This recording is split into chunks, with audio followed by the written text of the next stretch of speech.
자, 합헌적 법률 해석. 이건 아까랑 똑같은 선지죠? 똑같은 선지고. 그 다음에 법률이 헌법에 조화해 해석될 수 있는 경우 이혼을 판단해서는 안 된다. 입법부 존중. 입법부 존중이죠. 일리 해석이 다 가능하죠? 그때, 이렇게 해석하면 조화롭게 해석할 수 있죠. 그래서 이혼을 판단해서는 안 된다. 라는 거죠. 입법부 존중. 그리고 입법권 존중이죠. 입법권 존중이죠? 사법소극주의. 법목적적 관계죠. 그죠? 법목적 관계를 쭉 설명하고 있는 거예요. 문의적 관계, 법목적 관계. 이게 문의 관계네. 여기는. 문의적 관계, 법목적 관계를 설명하는 내용이죠. 그 다음에 합헌적 법률 해석은 법원이 해야 할 일이고 헌재 임무는 아니다. X죠? 헌재도 하고 법원도 하죠. 경찰 공무원도 하고. 그죠? 그래서 X. 그 다음에 합헌적인 한정적 축소 해석. 한정합헌이죠. 축소 해석. 한정적이죠? 한정적 합헌적인 한정 축소 해석. 일로 해석하는 합헌이다. 한정합헌. 그 다음에 그에 따른 법정은 소극적으로 배제한 것이고, 즉 이를 배제한 거지. 이를 배제한 것이고, 적용범위 축소는 한정이혼 결정. 자, 이로 해석하면 이혼이다. 이로 해석하면 이혼이다. 한정이혼 결정은 이혼적인 법 적용과 그에 상하는 해석 가능성을 적극적으로 배제하는 거다. 저는 뭐 모의사 이거 가지고 장난을 치는데 경찰에서 좀 그랬지. 왜냐하면 통치구조 배울 때 할 때 저는 이것도 바꿔서 내긴 하는데, 응? 통치구조에서 주로 배우죠. 한정이혼, 한정합헌. 적극적으로 배제하는 데 차이가 있으면 본질적 같다. 이거는 알을 필요가 있겠지. 0이다. 본질 같죠? 한정합헌, 한정이혼은 본질적으로 같다 하겠죠. 다 같은 합헌적 법률 해석의 방법이죠. 그 다음에 합헌적 법률의 개념이죠. 긍정적인 면은 살려한다. 그렇죠. 그 다음에 그렇죠. 헌법 합치적 법률 해석을 이뤄도 정당화될 수 없다라는 겁니다.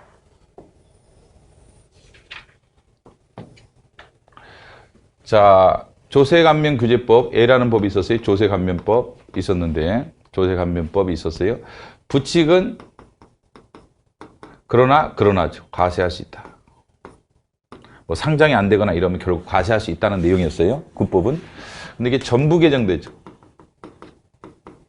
완전히 개정되죠. 그럼 뭐 신법으로 태어나는 거예요. 다시 태어나는 거죠. 다시 태어난다. 다시 태어난단 말이죠. 그러면 법이 폐지된 것과 거의 유사해요. 이게. 그러면 신법으로 바뀌면 여기 있는 거 다 없어져.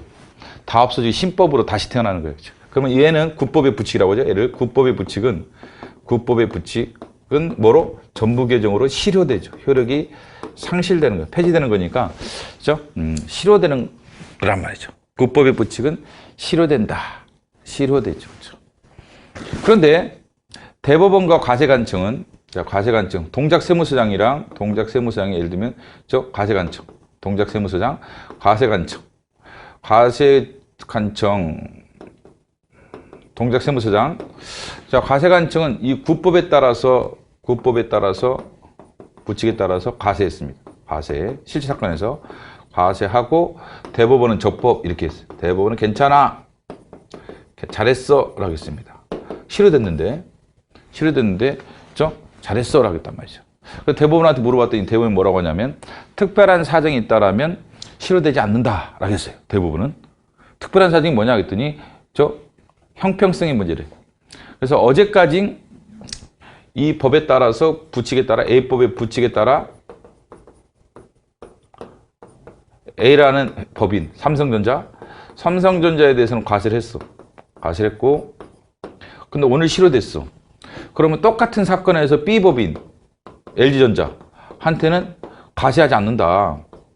야, 과세권은 똑같은데, 야, 어제까지 삼성전자한테는 세금을 부과했는데, 오늘 전부 개정되는 바람에 이게 실효됐다고 해서, LG전자한테는 과세를 안 하면 형평의 문제 생기지 않느냐. 과세 형평의 문제 생기니까 과세를 하는 게 맞다. 그러려면 이 경우는 실효되지 않고 이런 특별한 사정이 있다라면 효력을 유지한다.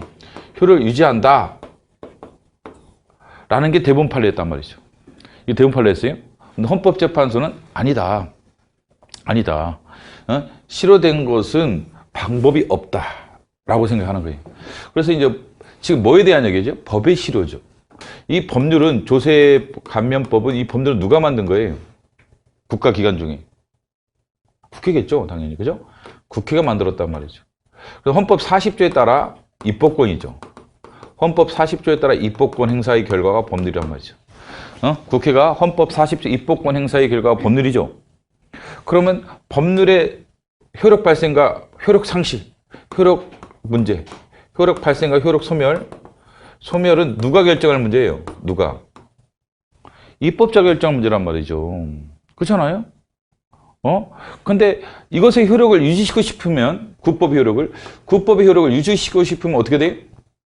예? 어디 갔어요? 국법의 효력을 유지시키고 싶으면, 이것의 효력을 유지시키면 누가 해야 돼, 이거를? 입법자가 해야 한다는 거야. 여기 뭐예요? 부칙. 이 부칙의 경과 기준을 둬서 1년간 효력 유지. 국법 1년. 국법의 부칙 1년 효력 유지. 이거는 국회가 할 수가 있는 일이라는 거죠. 국회만. 근데 국회가 했어요, 안 했어요? 안 했다, 그렇죠? 그래서 이것은 입법권 침해다, 오히려.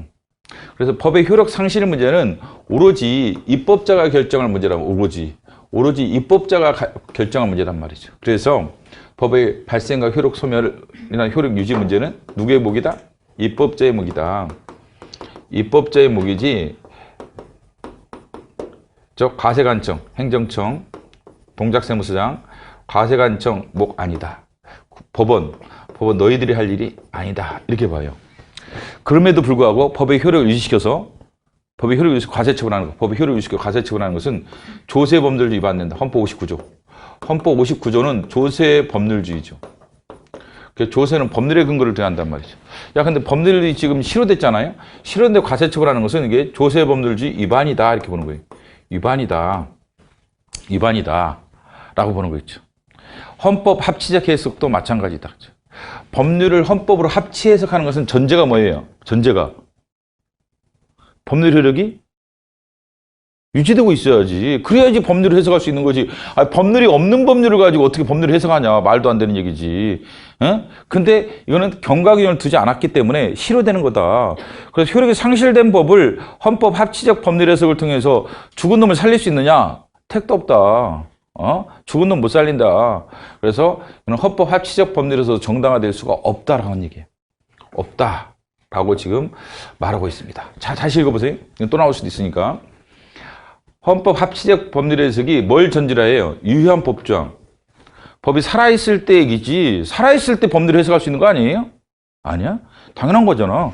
살아있을 때 법률 해석할 수 있는 것이지. 죽은 법조항, 실효된 법조항, 죽은 놈. 야, 죽은 놈을 어떻게 살리냐? 용 쓰는 제조 없다, 이제 누가? 과세관청, 법원. 너희들이 살려주고 싶더라도 살릴 수 있는 게 아니다, 이거는. 국회만 할 수 있는 일이다. 국회만 오로지 법을 제정하고 개정하고 이런 것이지, 뭐, 니들이 할 일이 아니라는 거지. 실효된 법정을 대상으로 하여 헌법 합치적 법률 해석을 할 수 없는 것이어서, 그렇지. 없는 법을 어떻게 해석하냐. 실효된 법정을. 그래서 유효하지 아니한 법정, 실효된 법정을 유효한 것을 해석하는 결과에 이르는 것은 헌법 합치적 해석으로 정당화될 수 없다. 그렇죠? 계속 이런 거 읽어둬야 돼, 이런 것들은. 계속 읽어둬서 익숙해져야 돼. 그렇죠? 당연한 얘기인데, 당연하다는 것도 있잖아요. 지금 강의 들을 때 당연한 거지. 시험장에서 당연한 건 아니야. 당연한 거 한두 번 틀려봤어요? 시험 공부 안 해봤나? 중고등학교 또 당연한 거 많이 틀리는 거야. 그래서, 계속 읽어봐라. 이런 것들. 왜? 대법원 헌재가 싸우면 시험 문제인 거야? 대법원 헌재가 싸우면 얼마나 대단한 문제겠어요. 법학에서는. 어마어마한 쟁점이 되는 거야. 안 그래서 우리나라 최고 사법기관간에 맞짱 떠봐. 완전히 시험 문제야, 이거는, 얘네들은. 그렇지 않겠어요? 자, 그래서 준비를 잘 해두셔야 한다. 지금 이거 또 하나는 법의 효력 유지. 법률의 효력 유지는 누구의 몫이다? 법률 효력 유지는 누구의 몫이다? 법원? 과세관청? 과세관청의 몫이다? 택도 없다. 누구다? 입법자의 몫일 뿐이다. 입법자. 입법자 결정하는 거야, 입법자. 입법자. 그렇죠. 근데 실효된 법정의 근거이 과세처분이라든지 법의 효력 유지, 법률의 효력 유지시켜주는 거, 효력 유지. 누가? 법원이. 과세관청이. 실효된 법정. 실효된 법 효력 유지시키는 조세법 위반된다. 여기 따라서 과세하는 거. 조세법 유지. 조세법 위반이다. 권력불 위반이고 조세법 위반이다. 허용되지 않는다. 그렇죠. 그래서 전부 개정됐을 때 뭐가 없는 한? 그러니까 신법에, 개정법에 경과 규정을 둬서 구법의 효력을 유지시키지 않는 한 입법자가 경과 규정을 통해서 구법의 효력을 유지시키지 않는 한 구법의 부칙은 당연히 효력 상실. 구법의 부칙은 효력 상실. 어떻게 된다? 경과 규정을 두지 않는 한 효력 상실. 경과 규정이 없다라면, 경과 규정이 없다라면 어떻게 된다? 구법은 효력을 상실한다. 라는 게 현재 입장이에요. 현재 입장이죠. 현재 입장. 대법원 효력을 유지할 수도 있다. 이게 대법원 입장이고. 차이점 알겠어요? 이런 거 잘 정리해두고 준비하고 있어야 한다. 이것만 나온다고 생각하면 안 돼. 왜냐하면 이 지금 말한 게요, 다 기출 문제입니다. 어디 있는? 통치구조에 있는. 이게 좀 답답한 거야. 이게. 이게. 이런 게 다 지금 기출 문제예요. 지금 내가 처음 말한 것도 아니고 이게 다 기출 문제야. 근데 이것도 기출 문제. 어디 있느냐? 저기 통치구조 있잖아요. 59조 배울 때 있다. 조세 법률지 배울 때 우리가 보통 거기다 분류를 해놓는단 말이죠. 아 근데 이거 나갔다라면 같은 판례인데 같이 낼 수 있는 거지. 뭐 이걸 냈다고 해서 누가 뭐라고 그러겠죠. 이걸 냈다고 해서. 그러면 이거는 그러면 저 1번에 해당하는 건데. 봤으니까. 근데 이거는 그러면 저 4번에 해당하면 되겠어요? 4번에 해당하면 되겠어? 안 되지. 그럼 이런 건 뭐로 보충해야 돼? 모의고사. 그렇다고 통치구조에 있는 우리 모든 기출문제 다 풀라고 하면 또 그것도 만만치 않겠죠. 그죠? 그렇잖아. 그럼 이런 거는 뭐로 선생님이 채워줘야 돼? 모의고사로 채워주는 거죠. 그러니까 모의고사 가면 이거 한 문제를 내준다. 이 판례를 사례형으로 만들어가지고 여러분들 골 깨지지 뭐. 사례형 문제로 만들어가지고 해요. 잘해. 7급 애들도. 사례형 문제 만들어준다고 되겠죠. 잘 풀어. 근데 이제 마음을 약하게 먹는 순간 이제 무너지는 거예요. 이런 건.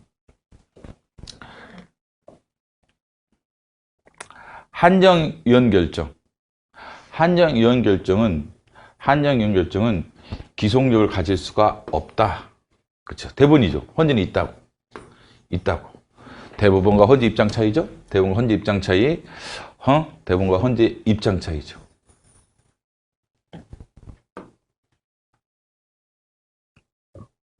입장 차이. 그래서 헌법재판소가 이 법률을 2로 해석하면 위헌이라고 그랬어요. 한정위헌이죠. 소득세법 23조 사항이 단서인데 어마어마한 위반 사건이죠. 왜? 헌법재판은 대법원이 싸웠으니까. 그 소득세 23조 사항의 단서를 2로 해석하면 위헌이다. 한정위헌 결정을 내렸어요. 근데 대법원이 2로 해석을 해. 이유로 2로 해석한단 말이죠. 해석을 해. 그러자 이 처분, 이 과세처분 문제였는데, 그래서 헌법재판소로 가요. 이 대법원 재판가 원행정처분이라고 하는데, 처분, 과세처분이 당 원행정처분.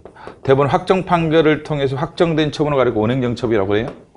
이것도 마찬가지로 통치구조 배우려 했는데, 기본권 총론 가면 책에는 다 있는데, 원행정처분이라고 그러죠. 이게 우리나라 헌법선이 안 돼요. 헌재법 68조 1항 때문에 법원 재판은 제외됩니다. 원행정처분도 제외돼요. 그래서 헌법선 해석이 안 되는데, 안 되는 게 원칙인데, 예외적으로만 돼요. 딱 이 사건 한 번이다. 유일합니다. 이 사건만 유일하게 우리나라 역사상 딱 한 번 1997년에 대상을 삼았어요, 헌재가. 이 사건이, 이 전개되는 사건에서. 그래서 헌법재판소는 기속력이 있다고 그러죠. 기속력이 있다 한단 말이죠. 기속력. 뭐 기속력이 뭐냐 뭐 알 필요는 없겠지만 저 구속한다 이렇게 생각해도 되죠. 시킨 대로 해라. 까라면 까라. 뭐 이런 게 기속력인데 헌재 결정에 반환행위 하지 마라. 반복행위 금지 의무 라든지 원상회복 의무 뭐 이런 게 도출이 되죠. 그다음에 저 재처분 의무 뭐 이런 걸 우리가 기속력이라 하는데 한마디로는 헌재가 이렇게 해석하지 말라는 걸 하지 마라. 이게 기속력이에요. 시킨 대로 해라. 이게 기속력이 시키려면 헌재 결정에 반환행위 하지 마라. 헌재법 47조 1항에 따라서 헌재가 위헌 결정한 우리나라 모든 국가기관을 기속해요. 모든 국가기관과 지자체를 다 기속해. 기속력이. 그래서 헌법재판소 이렇게 해석하지 마라. 라고 했는데 대법원, 우리는 이거 할래. 그랬단 말이죠. 뭐 중2병도 아니고. 중2병이 엄마가 이렇게 공부해. 그러니까 안 해. 나 게임할래. 뭐 이런 것처럼 중2병이야. 그래서 2로 해석을 해. 그래 놓고 2로 해석한 과세관청의 처분은 적법하다. 적법하다. 이렇게 했단 말이에요. 이 처분이 적법이다. 이 처분 적법. 이 처분은 법에 부합된다. 이 법률에 부합된다. 적법. 이렇게까지 내놨어요. 그러자 열받아서 납세자가 헌법소원을 제기했어. 근데 헌재가 야 대법원장 취소. 원행정 처분 취소. 다 해버렸어요. 난리 났지 대법원 입장에서. 대법원 재판을 헌재가 취소했으니 뭐 대법원에서 열받지. 그래서 둘이 지금까지 해결이 안 돼. 그렇죠. 근데 딱 한 번 있었다. 근데 이 사건 중 이거를 말해. 우리는 한정위원 결정의 기속력을 인정하지 않겠다 이 말이죠. 한정위원 결정 기속을 인정하지 않겠다라는 대법원 입장이에요. 물론 헌재는 인정하죠. 서로 대립되는 거예요. 헌법재판소는 한정위원 결정이 기속력이 있다. 대법원은 없다라고 하는 거지. 자, 이건 대법원 입장이죠. 대법원은 합헌적 법률 해석을 통해서 헌재가 한정위원 결정을 내놨을 때 이것은 기속력이 없다. 기속력이 없다. 뭐 이게 아주 어마어마한 얘기인데 되게 좋은 얘기인데 여러분이 알 필요는 없다. 여러분이 알 필요까지는 없고 사법시험 애들 뒤지게 공부했는데 이거 하여간 없다 이렇게 보시면 되겠습니다. 그 다음에 이것도 마찬가지. 이것도 기출 몇 년도 문제예요. 그렇죠? 18년 경찰 승계 문제다. 그러면 이제 이건 어떻느냐 그렇죠? 이거는요 14년도 이것도 나왔던 거예요. 변호사 시험에. 뭐 10몇 년도인가? 변호사님 나왔던 거예요. 그 전에 어디냐? 신림동 모의고사. 저도 내놨어요. 2000년 초반에. 2000년 초반에 있잖아, 이거는. 2000년 초반에 신림 모의고사 문제. 초반에. 그게 이제 2000년도 저 중반에 2010 몇 년도에 변호사 시험이 출제됐고, 그 다음에 2018년에 경정 승진으로 들어온 거예요. 우리는 족보까지 다 알아, 그 문제도. 얘네들 족보. 족보가 있다면 문제도 족보가 있어요. 이 자식들이. 그렇다면 이제 만약에 이게 변호사 시험 문제를 풀었다라면 쉬운 거지. 문제가 벗어난 게 아닙니다. 그렇죠? 쉬운 거지. 그렇지 않으면 이게 어려운 문제가 된다라는 거죠. 자, 내용이 뭐냐? 군인이 있잖아요. 형사사건은 기소가 되잖아요. 기소가 되면 봉급, 그 당시 봉급을 감액을 50% 정도 어느 정도 감액을 해요. 그 당시에. 감액한다는 군인사법. 근데 이게 무죄가 나오면 어떻게 할 거냐? 무죄가 나오면. 그럼 이제 재판받는 도중에 감액됐잖아요. 재판은 이제 형사재판에 1년 받았어. 예를 들면 대법관에 가지고 1년 받았어. 그럼 1년간 연봉이 4천이면 예를 들면 2천 대충 못 받았다 이거야. 시경하면.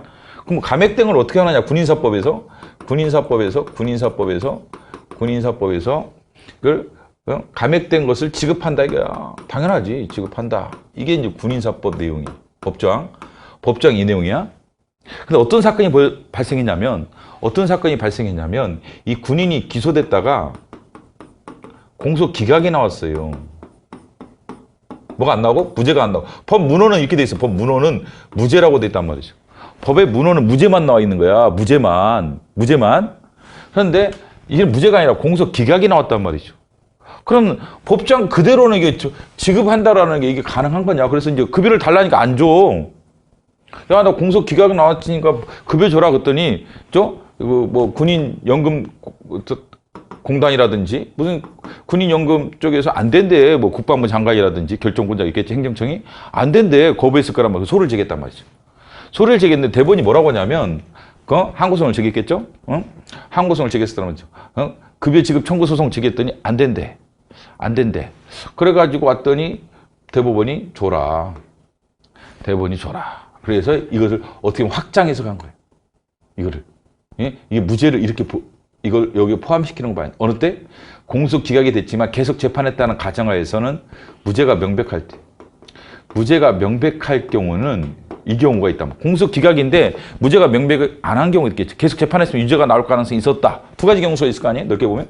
공소 기각인데 만약 계속 재판을 진행했다라면 전제되는 거야. 만약에 공소 기각을 안 하고 재판을 계속 했다라면 만약에 가정하는 거지. 진행을 했다라면 무죄가 명백, 유죄 가능성이 상당.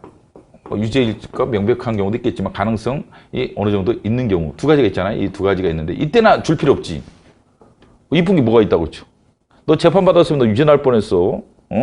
거기 이쁜 게 뭐가 있어. 그러니까 이때는 이걸 지급한다를 적용 안 해도 되는데 무죄가 명백할 때는 이걸 지급한다는 이 조항을 적용하는 게 타당하다. 이렇게 본 거예요. 타당하다. 예? 법을 이렇게 해석할 수가 있다. 법을 이렇게 확장해서 확대 해석할 수가 있다라고 본 거예요. 우리 있잖아요. 여기 대표적인 게 형사보상법에는 돼 있는 거예요. 형사보상법에는 구금했다가 무죄가 나오면 보상해 주잖아요. 그죠? 구금했다가 이제 구금됐다가 무죄가 나온 거나 불기소가 나온다 이러면은 보상해 준단 말이에요. 구금에 대한 보상이 있어요. 구속재판 받았다. 100일간. 100일간 구속재판 받았는데 무죄가 나왔어. 그럼 난 100일 동안 고생한 거, 구치소에서 고생한 거 있잖아. 돈도 못 벌고. 그렇기 때문에 뭐 하루당 얼마 이렇게 해가지고 뭐 10만 원이면 10만 원 해가지고 100일 1000만 원 이렇게 보상해 준단 말이죠. 근데 이 경우는 이게 어떻게 되냐 그렇죠. 그래서 이렇게 돼 있어요. 나중에 배우겠지만 그렇죠. 공소 기각이 나왔다 할지라도 무죄가 명백했다라면 형사보상을 청구할 수 있다라고 돼 있어. 어디는 형사보상법에는. 근데 군인사법에서 입법자가 실수한 거지 약간. 입법의 미비? 예? 이 입법의 미비 상황이란 말이지. 그래서 이렇게 해석을 했는데 이게 가능하다라고 본 거예요. 확장 해석이 가능하다. 라고 이해를 했던 거죠. 그래서 무죄 선고 받은 때라고 법에는 돼 있지만 뭐까지 포함시킬 수 있다? 공소 기각이지만 무죄가 명백했을 때. 공사 기각이지만 공소 기각 재판을 받았지만 사유가 가정하는 거죠. 만약에 없어서 계속 재판했다라면 무죄가 현저한 경우, 무죄가 명백한 경우죠. 무죄가 현저한 경우는 여기에 포함시켜야겠다. 무죄 선고를 받은 때 포함시켜서 해석하는 것이 문의적임에 반하지 않는다. 입법자의 목적에 반하지 않는다. 국회의원들은 물어봐. 이거 공소기각에 대한 얘기를 안 해놨는데, 야, 무죄가 명백했으면 이거 줘야 될 것 같아요? 봉급? 그렇죠. 억울하니까. 지금 기소당한 것도 억울한데, 봉급도 깎겠는데, 결국 무죄가 나왔으니까 지급해주겠다는 거 아니에요? 봉급? 이것도 마찬가지다. 공소기각도 마찬가지다. 무죄가 현재 명백했다라면 줘야 된다. 이렇게 해석하는 것이 입법자의 문의적 한계를 벗어나지 않는다. 벗어나는 것으로 부합하지 않는 게 벗어나지 않는다. X죠. 근데 봐보세요. 근데 이것도 마찬가지죠. 그러면 원형 기출문제, 원형 기출 이상한가? 이것도 기출문제인데? 원형 기출문제, 이것도 앞서서 나왔던 것은 이것만 나온 게 아닌 거예요. 여기에 대해서, 이건 군인사법.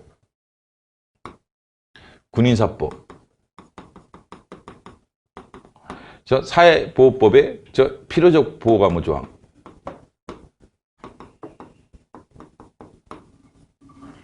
필요적 보호감호. 그 다음에 양벌 규정. 그 다음에 이거 이 판례. 아까 말한 실효된 법장. 전부 개정됐을 때. 이 네 가지 지문에다 뭔가 더 섞어서 5가지 선지를 만든 거야. 변호사 시험에 2010몇 년도. 2010몇 년도 변호사 시험에, 2014년인가 그럴 거야. 변호사 시험에, 5개 선지가 나왔을 거 아니에요? 근데 이게 1, 2, 3, 아까 전부 개정, 실효, 뭔가 하나 더 있어서 오지선다로 돼 있었던 거예요. 근데 이것도 마찬가지야. 그러면 우리가 이것만 배웠다, 지금 여기서. 근데 시험장에서 이걸 내지 말라는 법이 없다는 거예요, 여러분이. 시험장에서. 이것만 그대로 나오나? 그러면 이제 예를 들면 단순하게 생각하면 군인사법 이게 나오는 것 같아. 무죄 얘기 어쩌고 나온 것 같아. 그러면, 합헌적 법률에서 가능. 이건 불가. 이것도 약간 부정적이겠죠? 실효된 법장을 합헌적 법률 해석을 통해서 효력을 존속시킬 수 없다. 그죠? 약간 불가적인 얘기? 부정적인 얘기죠? 이렇게 됐단 말이죠. 이게. 근데, 그래서 이것도 마찬가지죠. 이것만 배웠을 때, 시험장에서 이게 나왔을 때는 이게 4번이 돼버리고, 알고 있으면 이게 1번이 돼버리는 거예요. 이게, 이 변호사 시험이죠. 변호사 시험에는 이것까지는 지금 다 출제가 됐다는 거예요. 출제가 됐다.